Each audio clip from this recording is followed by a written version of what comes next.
കർത്താവിൻ്റെ അതിവിശുദ്ധ നാമം വാഴ്ത്തപ്പെടുമാറാകട്ടെ. ഉൽപ്പത്തിയുടെ പുസ്തകം 39 അധ്യായം 21 വാക്യത്തിൽ നാം ഇങ്ങനെ കാണുന്നു: എന്നാൽ യഹോവ യോസേഫിനോട് കൂടെ ഇരുന്നു കാരാഗൃഹ പ്രമാണിക്ക് അവനോട് ദയ തോന്നത്തക്കവണ്ണം അവന് കൃപ നൽകി എന്ന് കാണുന്നു. പ്രിയ ദൈവമക്കളെ, ജോസഫിനെ കുറിച്ച് നമുക്കറിയാം. തൻ്റെ സഹോദരന്മാർ തന്നെ പകച്ച് അവന് പോത്തിഫറിൻ്റെ വീട്ടിൽ അടിമയായിട്ട് വിറ്റുകളഞ്ഞു.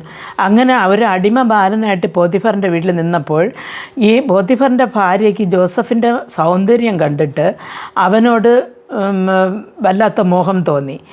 അങ്ങനെ വീട്ടിൽ ആരുമില്ലാതിരുന്ന ഒരു സമയത്ത് പോത്തിഫറിൻ്റെ ഭാര്യ ജോസഫിനെ പാപം ചെയ്യാനായിട്ട് വിളിക്കുമ്പോൾ ജോസഫാണെങ്കിൽ തൻ്റെ ദൈവഭയവും ഉള്ളതുകൊണ്ട് ആ ഒരു തെറ്റ് ചെയ്യാതെ തന്നെ ബലാത്കാരം ചെയ്തിട്ടും തൻ്റെ വസ്ത്രം പോലും കളഞ്ഞിട്ട് അവിടെ നിന്ന് ഓടി രക്ഷപ്പെടുകയാണ് ചെയ്തത്.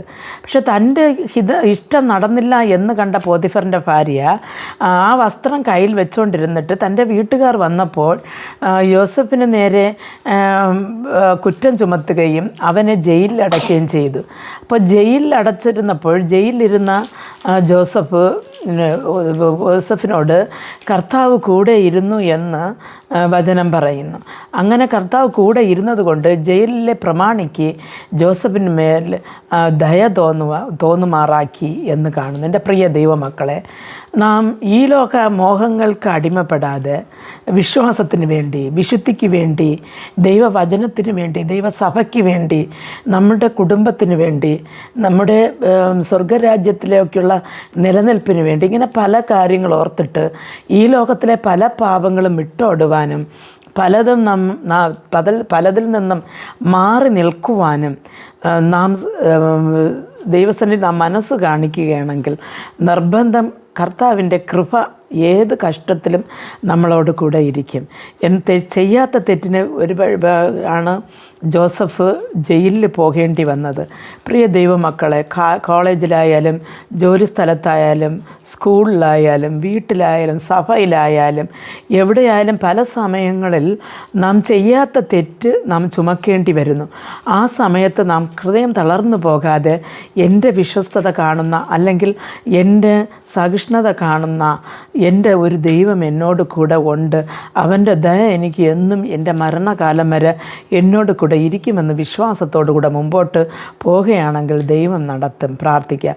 ഞങ്ങളെ അതിവാത്സല്യമായി സ്നേഹിച്ച് വഴി നടത്തുന്ന ആ സ്വർഗ്ഗസ്ഥ പിതാവേ, ഈ സമയം ഈ വചനം കേട്ടുകൊണ്ടിരുന്ന അങ്ങയുടെ പൈതങ്ങൾ അപ്പൻ്റെ കരങ്ങൾ തരുന്നു.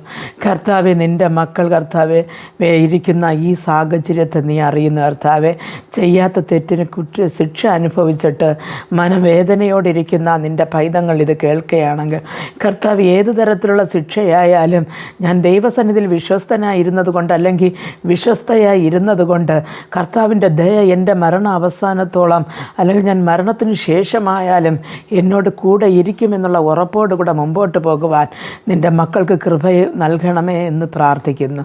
നിൻ്റെ മക്കൾ ഏതെങ്കിലും കർത്താവെ ദൈവമേ ആവശ്യമില്ലാതെ ഏതെങ്കിലും പാടുകളാൽ കർത്താവെ കുറ്റപ്പെടുത്തി അങ്ങനെ ഒരു വല്ലാത്ത പ്രതിസന്ധിയിലായിരിക്കുകയാണെങ്കിൽ കർത്താവെ, ജോസഫിനെ ജയിലിൽ നിന്ന് വിടുവിച്ച ദൈവം ഇവരെയും ഈ പ്രതിസന്ധി വേളയിൽ നിന്ന് വിടുവിച്ച ദൈവമേ, നീ മഹത്വം കരയെടുക്കണമെന്ന് പ്രാർത്ഥിക്കുന്നു. കർത്താവെ, ദൈവമേ, എല്ലാ നന്മയ്ക്കായി നടത്തുവാൻ കഴിവുള്ള യേശുക്രിസ്തുവിൻ്റെ നാമത്തിൽ പ്രാർത്ഥിക്കുമ്പോൾ പ്രാർത്ഥന കൃപയോട് കേട്ട് മറുപടി നൽകി തരണം നല്ല പിതാവേ. ആമേൻ.